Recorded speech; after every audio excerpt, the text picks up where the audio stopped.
కృష్ణమ్మ చెంత ఉన్న ఈ ఏడాది దాహం కేకలు తప్పేలా లేవు. వేసవి సమీపించకముందే నాగార్జున సాగర్ సమీపంలోని నందికొండలో నీటి కష్టాలు ప్రారంభమయ్యాయి. నందికొండ మున్సిపాలిటీలో తాగునీటికి ప్రజలు తీవ్ర ఇబ్బందులు పడుతున్నారు. తాగునీటిని సరఫరా చేసే ఫిల్టర్ హౌస్ లో గత వారం రోజులుగా మోటార్లు చెడిపోవడంతో కాలనీలకు నీళ్లు రాక స్థానిక ప్రజలు నానా అవస్థలు పడుతున్నారు. తాగునీటితో పాటు కాలకృత్యాలు తీర్చుకునేందుకు కనీస నీరు లేక ఇబ్బందులు పడుతున్నామని ఆవేదన వ్యక్తం చేస్తున్నారు. దగ్గరే కృష్ణానది ఉన్న కనీసం తాగునీరు కూడా రాకుంటే రానున్న రోజుల్లో ఎలా బతకాలని మహిళలు ఆగ్రహం వ్యక్తం చేశారు. నాగార్జున సాగర్ లో ఉన్న కాలనీల్లోని ఇళ్లకు కనీసం తాగునీరు సరఫరా చేయకుండా 150 కిలోమీటర్ల దూరంలో ఉన్న హైదరాబాద్ కు తాగునీటి కోసం కోట్లాది రూపాయలు ఖర్చు చేసి నీటిని తరలిస్తున్నారని వాపోయారు.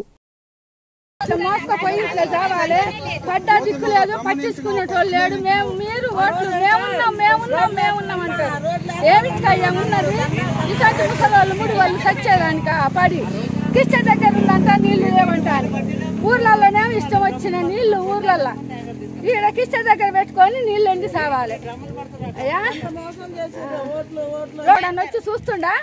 ఏడన్నా పట్టించుకుంటుండా? ఓట్లకైతే మేమున్నామమ్మా, మాకు చెప్పుర్రి. మంచినీళ్ళు మాత్రం కొనుక్కుంటున్నాం సార్.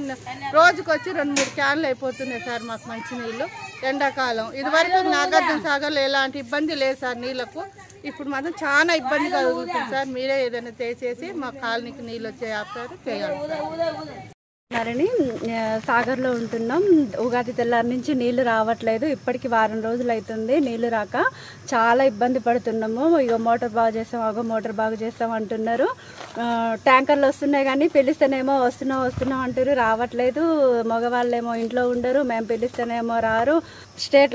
సాగర్లో ఉంటున్నాం, డ్యామ్ ఉంది ఇక్కడ, మాకే నీళ్లు ఉండట్లేదు అంటే ఇంకా వేరే వాళ్ళ పరిస్థితి ఏందో. మళ్ళీ ఎక్కడికెక్కడికో అయితే నీళ్ళు వెళ్తాయి కానీ మాకైతే నీళ్ళు చాలా ఇబ్బందిగా ఉంది.